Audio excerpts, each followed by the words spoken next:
Hello, I'm Alexandra. Thank you for spending a little time with me today. I've been thinking about something this week, and I'd love to share it with you. Not because I have the answers, but because it changed the way I see something. This week, it began with my brother. A few months ago, my brother published a book, and I remember sitting there, looking at my phone, feeling two completely different emotions at the same time. I was genuinely happy for him. I really was. But at exactly the same time, I felt sad because we weren't speaking. He was upset with me. And for the first time in our lives, something important was happening in his life, and I was watching it from the outside. I opened his Instagram. There it was, the announcement. Photos of the book, a few posts and videos, and that was it. No storytelling, no real promotion. Almost without thinking, my brain started filling in all the gaps. I could already imagine what I would do. I work with AI every day. I create content. I edit videos. I've spent the last few months learning how to build things online. So I wasn't just looking at his page. I was imagining everything it could become. I could picture the videos, the captions, the launch, even the order I would post everything in. It all felt so obvious to me. I remember holding my phone and thinking, should I message him? Maybe I could send him one idea, just one. Maybe one suggestion would make a real difference. The urge to reach out was so strong. It almost didn't feel like a decision. It felt automatic, like I had already decided. But then, I put my phone down, and I just sat there, because something suddenly didn't feel right. Not about him, about me. For the first time, I stopped asking myself, should I help him? And I started asking a different question. Why do I feel such a strong need to? I sat there for a while, just looking at my phone, and I kept asking myself, why did putting my phone down feel so difficult? At first, the answer seemed obvious.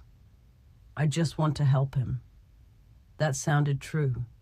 In fact, it still does, because I do love my brother, and I genuinely wanted his book to do well.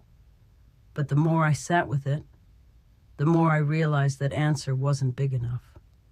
It explained part of what I was feeling. Not all of it. There was something else there, something I hadn't noticed before.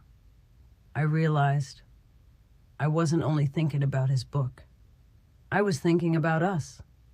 I missed him. We weren't talking. And somewhere, deep down, there was a part of me wondering, if I show up with something useful, maybe this becomes the reason we speak again. That was a difficult thing to admit, because on the surface, it looked like I wanted to help him. But underneath, I think I also wanted something for myself. I wanted to feel close to my brother again. And the more honest I became, the more I realized that wasn't the end of it either. There was still one more feeling that I hadn't been willing to look at. I wish I could tell you that once I realized I missed my brother, everything made sense, but it didn't, because there was still something that didn't quite fit. So I stayed with the question, and after a while, another thought came into my mind. I didn't want to watch him struggle, while I knew I could help. Even saying that out loud still feels uncomfortable, because on the surface, it sounds loving, and maybe part of it was. But I also had to admit something else. There was a part of me that didn't want to be the person who had the answer and stayed silent. I didn't want people to look at his work and think, if only someone had helped him, especially when I knew I could have. That was hard to sit with, because it wasn't just love. It wasn't just missing him. There was something else mixed in, something much more personal.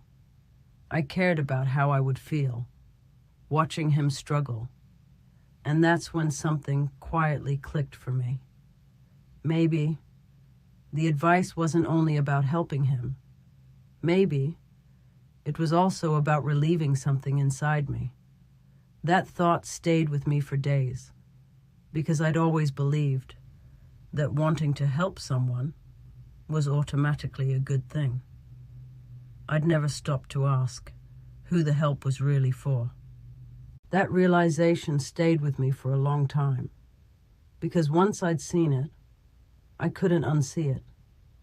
I started thinking about other moments in my life, times when I felt this overwhelming need to step in, to explain, to fix, to make someone see what I could already see.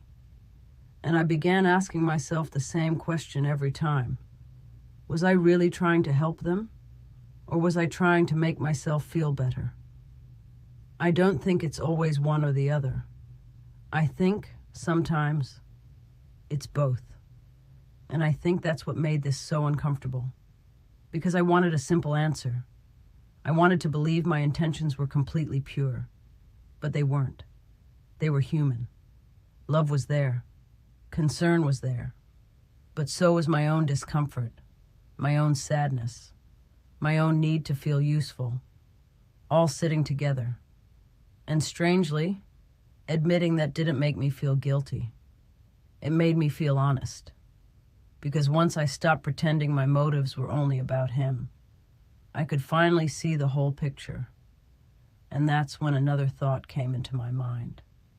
Maybe the strongest urge to give advice doesn't always come from clarity. Maybe it comes from discomfort. Maybe watching someone we love struggle is sometimes harder for us than it is for them. And maybe, without even realizing it, we call that feeling help. So, I made a decision, not a dramatic one.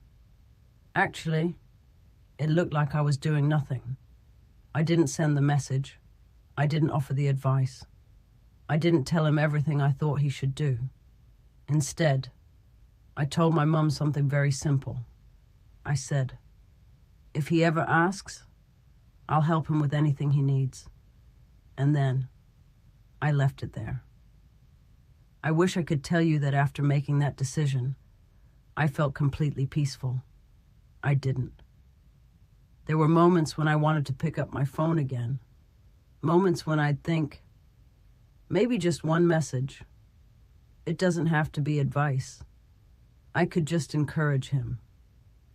My mind became incredibly creative, trying to find acceptable ways to do the thing I'd already decided not to do.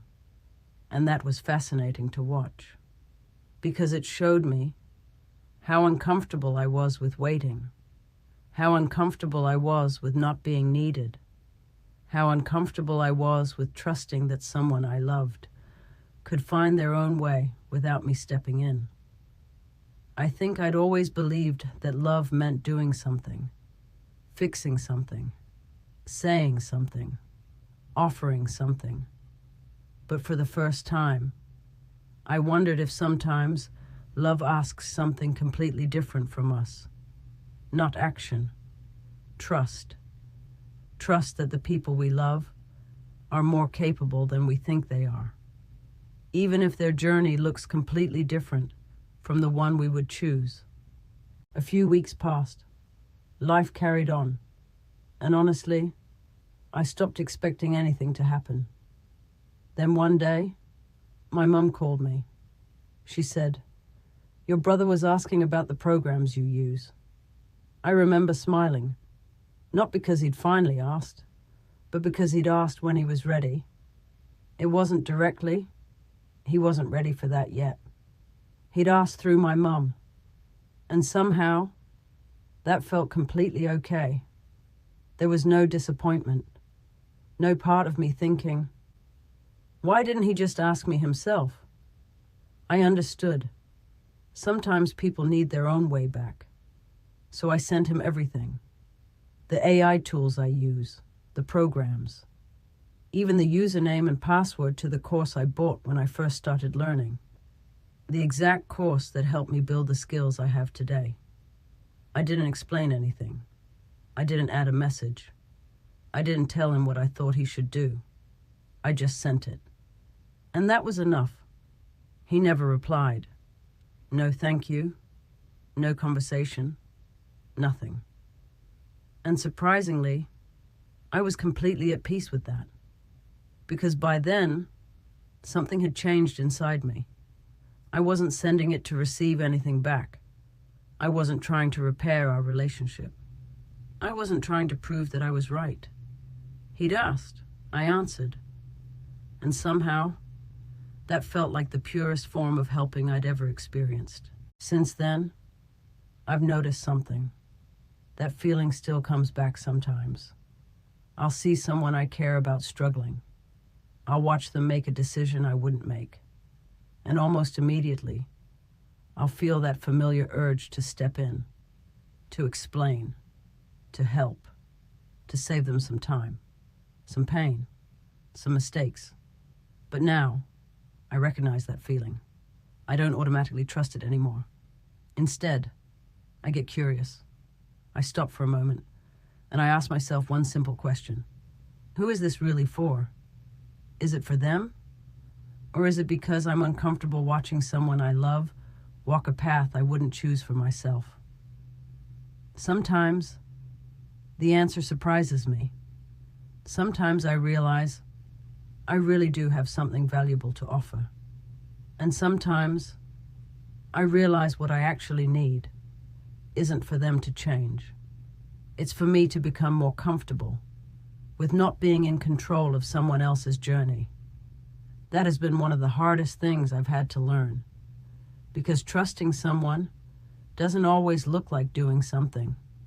Sometimes, trust looks like stepping back, not because you've stopped caring, but because you've started believing that the people you love are capable of finding their own way, even if they don't get there the way you would.